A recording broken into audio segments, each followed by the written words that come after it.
Hello. Gotta give him a high five. Oh, you missed. Oh, he's tricky. There you go. You got chipped right away. There we go. Oh, big hugs for them too. Oh, no. Dale, give a hug. Perfect. Want to get some pictures with them? Yeah. Turn this way, buddy. Perfect. Oh man, they're looking a little mischievous with their legs out. All right. Do you want to join in the picture? Oh, I'm We're good. Okay, Thank you, though. Yeah, of course. So give him a Tell him fist bump. thanks. Dale, do you think you can find me 5 acorns? 5 acorns. Yeah, One, can you two, count three, that high? There's 4. 5. 5 There you go. acorns. Do you want to see if you can help them find 5 acorns? Yes. Okay.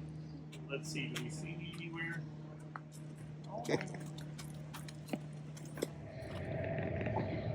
Just pulling out of Blue Springs State Park here in Orange City, Florida. Good little stay. Just there for a few days, a couple days. And now we are heading to, where are we heading? Disney. Disney World. Well, actually, Disney's Fort Wilderness. Now turn left onto And, Denver Not too far of a drive. Looks like just a little over an hour to get there from Orange City.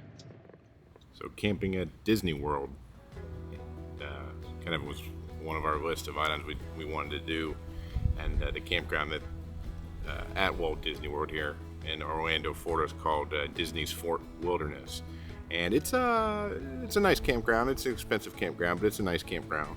I think our campsite was $139 per night. Of course, you've got full hookups and something like that. And we were actually able to get 4 nights booked in a row. The place is extremely popular. They're full all the time, and I think we booked this reservation out pretty far to get in these days. So we wanted to get there around the Halloween for some of the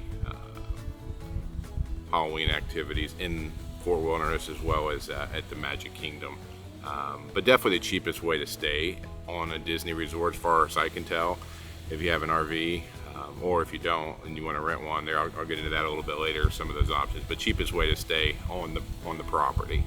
So Disney's Fort Wilderness opened in 1971, and I guess it was just weeks after Walt Disney World opened itself. So Walt Disney World opened, and then like a couple 3 weeks later, then Fort Wilderness was there. It is a huge piece of land, 750 acres of woods, pine and cypress forest right next to Bay Lake in the Magic Kingdom area, if you're familiar with how the park's laid out. But there's 2 ways to stay, of course, or actually there's more than that. You can, I guess you can do tent camping or park an RV at one of the 800 plus campsites. And then they also have 409 brand new themed cabins, fully renovated in 2024. I'll talk a little bit about that later and got some footage, but evidently they're pretty modern and new inside. And then it's pet friendly. They let you have dogs stay with you at the campsite. So I don't know if there's going to be many other the Disney resorts themselves that allow pets, but of course here you can. And then they have a nightly campfire with Chip and Dale for some s'mores and sing along. That's every night, which is neat. And then you can actually leave Fort Wilderness if you're going to Magic Kingdom, because you're on the same lake. You can just take a little ferry ride straight to the park's front gate. You don't have to ride the bus or anything, so it's convenient. And they have we didn't partake in any of the activities, but they also have horses and trails. I think it's called the Tri-Circle D Ranch horses are stabled there, and they do some different horse rides. And I guess these are the same horses that pulled Main Street trolleys over at the Magic Kingdom. So they're stored there. And golf carts everywhere. A golf cart's kind of the life of as big as this resort is. I tried to recall what pricing was.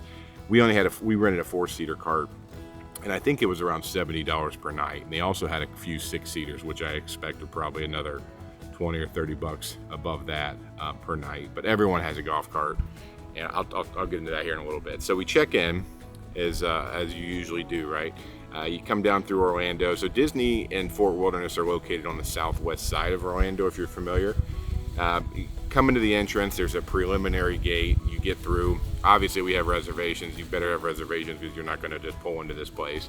And at the preliminary gate, they kind of check our name and to see that we're allowed to come in. I assume they would turn you around there if you weren't. And then they let you come all the way through to the check-in, kind of an overhang check-in, and there's you don't have to get out of your vehicle. There's a little booth right there, and we had a real nice lady. She actually, part of her script, she told me to turn off the vehicle, which was funny with the Cybertruck. So, but we did have to confirm one thing that I don't know, good or bad, but we had to confirm that we had a dog at check-in. Then they charged us there, so it wasn't charged originally, but there's another $5 or $10 fee, maybe per day, I don't recall, but to have a dog, and it was just kind of all added on at that place. But this place is gigantic. 750 acres is a very, very large campground. When you come through the final check-in place and get all your credentials and stuff in order, they have a vehicle hitch and unhitch area. I didn't know that. I usually stop to take off, unhook our stabilizer weight distribution bars, the spring bars. And I did that right after the check-in, but there's actually a pull-off area. You can do that on both sides of the road, and you can also unhitch a tow vehicle if you're, in a motorhome towing a four-wheeled vehicle behind you. And they're right before you get to the campsite, so that's pretty nice. But there was also a bunch of RVs parked on the grass when you pull in after the check-in, of course, and they have signs up and it's roped off, and they tell people not to park there. So two things: there's some type of third-party setup going on, right, RV rentals, and I'm not sure how that all really works, but there was a couple of our neighbors, I could tell that they were renting their RVs. Guess it's a little bit cheaper based on it seemed to be so popular, but they have signs about not parking your rig. Now the other thing that was parked there in the grass is that there's a bunch of cargo trailers, and you'll see why. I'll feed in some film. So some of these sites have so many decorations for Halloween and so many inflatables that they essentially tow a separate cargo trailer in and out, totes and all that stuff to be able to, so they have parking for them out there, which I think is nice, because with as much acreage there, they allow people to put some overflow, and you're not going to fit it in the campground. It's in the campsite area. It's not big enough for something like that, of course. So then you come into the campsite blue, and we were fairly close to the front, I would say. They're very wooded. They're wooded with tall pines, so you can see kind of horizontally, but up in the air. You got tall pines, not terribly blocking. We were able to get a little bit of Starlink, but there's still you got trees above you. You got pine needles falling down on top of you and all that stuff. Just kind of typical woods camping. I think that's part of the plan, is you're in the wilderness here. It's not just a wide open luxury resort, but you feel like you're kind of in the woods. But the place is meticulous with upkeep, and the roads themselves coming in, they're not gigantic, but they're looped around. They kind of swoop just the right way. So backing in our spots, at least for us, was pretty easy. And there's much bigger RVs there than ours, and they didn't seem to have any trouble either. But back to the, did I mention the Halloween decorations? Or we were there just before Halloween. Wow, you literally can't have too many decorations here. And some of the sites, the power that they're probably pulling just on this inflatables, and it's not discouraged one bit. We actually, on the front site marker, so in the back you have your electric hookup closer to where your camper would sit, but up front there's a marker of your site number, and on that they actually put a 20 amp power service too, so people were plugging into that and using that. You also could use that to charge the golf cart if you need to as well. We stayed at site, I think it was number 1639, and nice site. Like I said, tall pines, able to get a little bit of Starlink. We were kind of backed up to the road, one of the roads, so we got to see a lot of the stuff going by, and horse and carriage ride coming through the park and doing different things. But a lot of people will cruise around. We had more decorations, Halloween decorations at night. Plus one of our neighbors had a Super C, and I've seen these online, but I don't know if I've seen them in person, but they had these cool digital eyeballs on the windshield. It was pretty cool. I might need to get a set of those for the Cybertruck when it's parked. I'll have to take a look at that. And then I mentioned earlier, golf cart rental. I think we paid around $70 for the 4-seater. It was just a standard fleet style club car, electric. I think it was running about 14 miles per hour based on one of the digital speed sign readers they have in the campground. But you can bring your own golf cart here. Some resorts do not allow that, but they did. And there was some type of check-in and inspection process that it's got to be qualified and safe and all that. When we checked in, she asked if we had our own, and there was going to be some more paperwork. Of course, we don't tow a second trailer from the back with the golf cart, but you could, if you have one, you want to bring it, go for it. Huge dog park, and what I'm 2 different areas, I think, one for large and one for small. They usually will say like above 40 pounds or 50 pounds for the large dogs, but huge open grass, perfect for Lily. And there was a lot of dogs here, so she was able to play and run. We took her there like every single day to let her get a little exercise. And she loves to ride the golf cart to the park, or well, wherever. We can't pass the dog park on the golf cart, or she'll squawk and try to get off. So usually if we go that way, we have to get off and let it run, which is fine. And then, so part of the convenience of staying at any of the resorts at Disney, and there is so many, our trip here, there's so many different places you could stay, not all with an RV, of course, this being the only one, but there's so many different hotels and setups and bungalows and cottages. But one of the better perks is that you can jump on a free shuttle bus to any of the parks, or the boat from here for the Magic Kingdom. So you drive the golf cart out to the front. There's plenty of parking, but everyone kind of drives out to the front and gets off and, take your key with you. And then the shuttle bus there's shuttle buses inside the campground and outside. So if you didn't have a golf cart, they do have little bus stops throughout. So if you want to take the bus to the front, or you want to take a bus back to the swimming pool, or to the Chippendale area with the campfire, you could. There's different drop-offs for things like that. And then you obviously have the external buses that leave the Outpost Depot at the front of the resort. The buses go to EPCOT. I think sometimes we stopped at the Wilderness Lodge first. So there's a lodge nearby, and that was kind of part of the stop.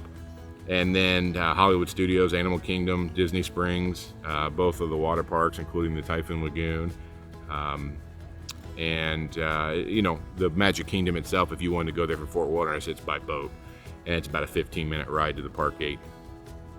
And I think the bus they run all day. They run 45 minutes before the first park opens, and they'll run about 1 hour after the last park closes.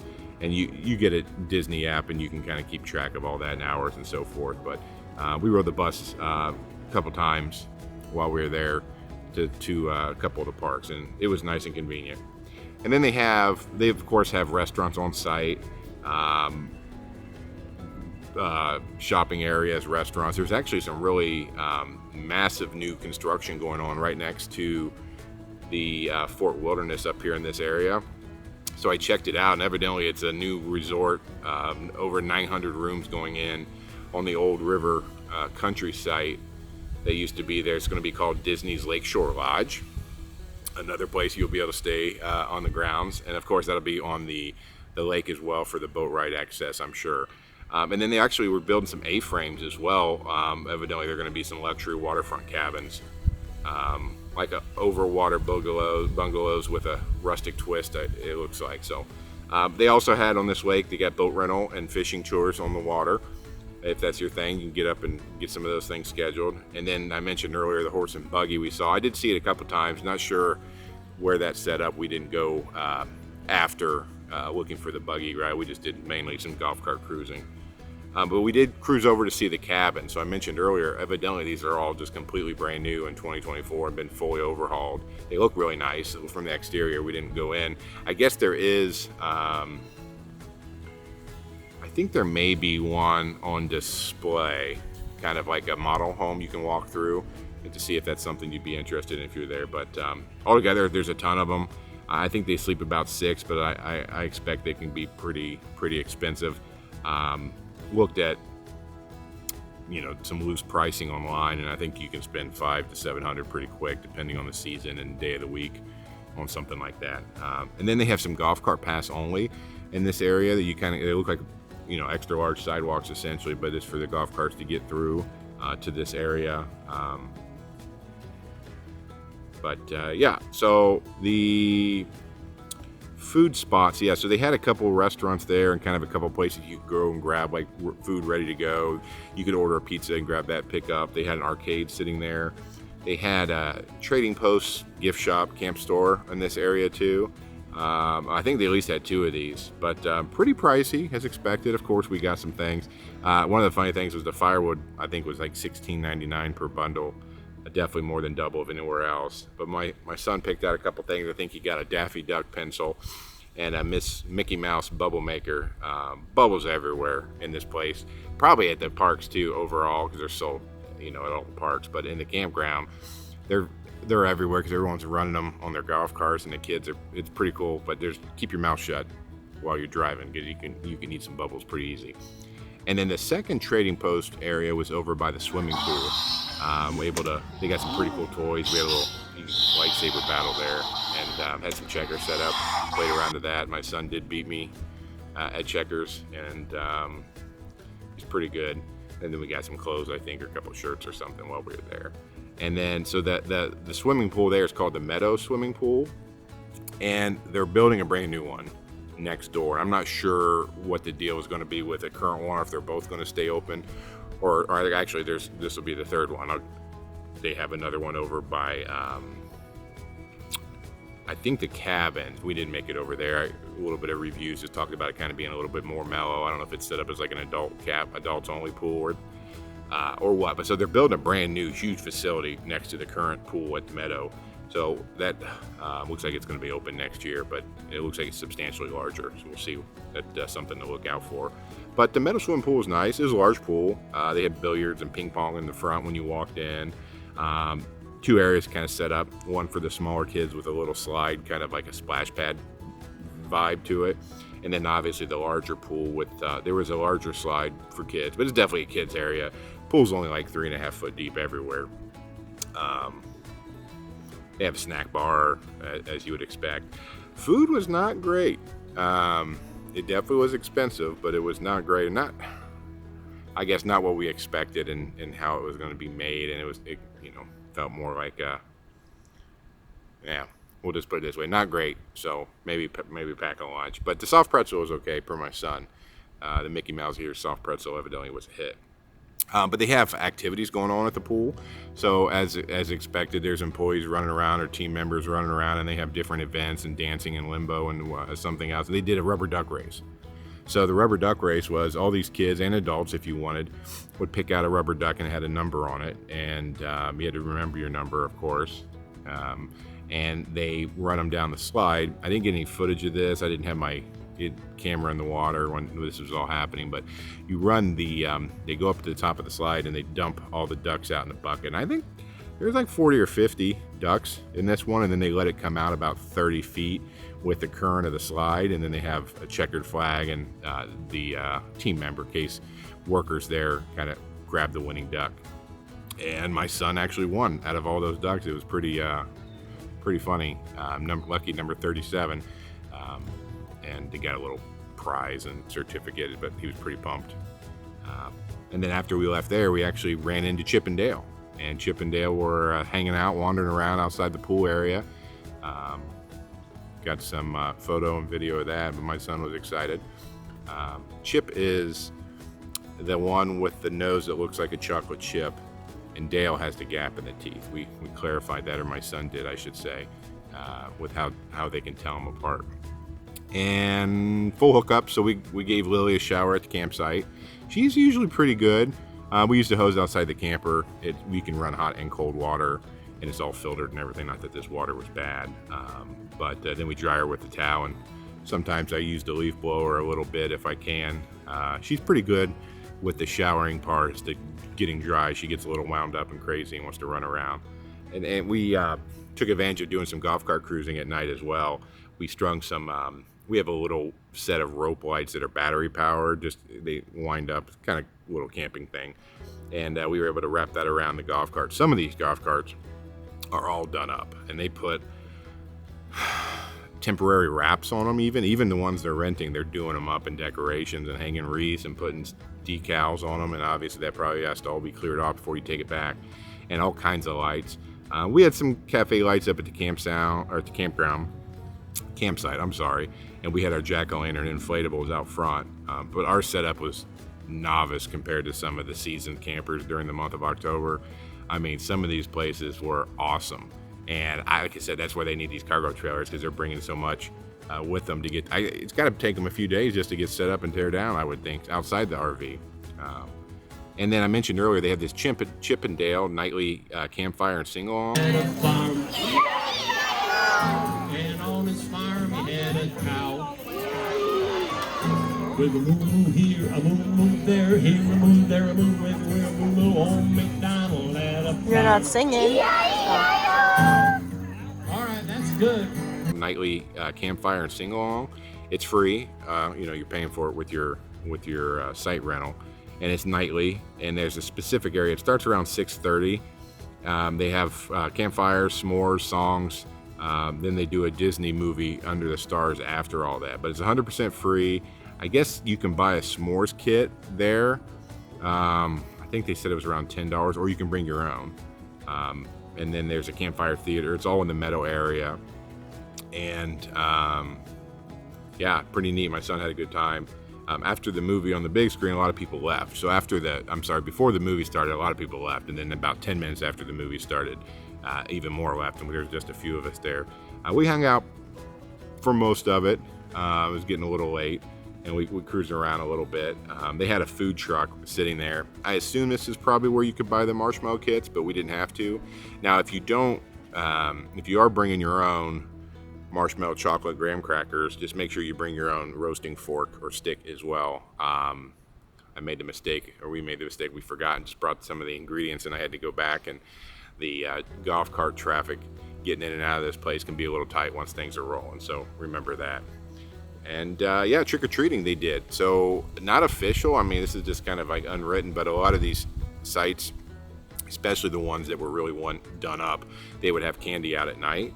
And some people sat out and handed it out, you know, per kid, but a lot of people just would put a bowl out there, and you can go from site to site. Kids would dress up, some adults would dress up.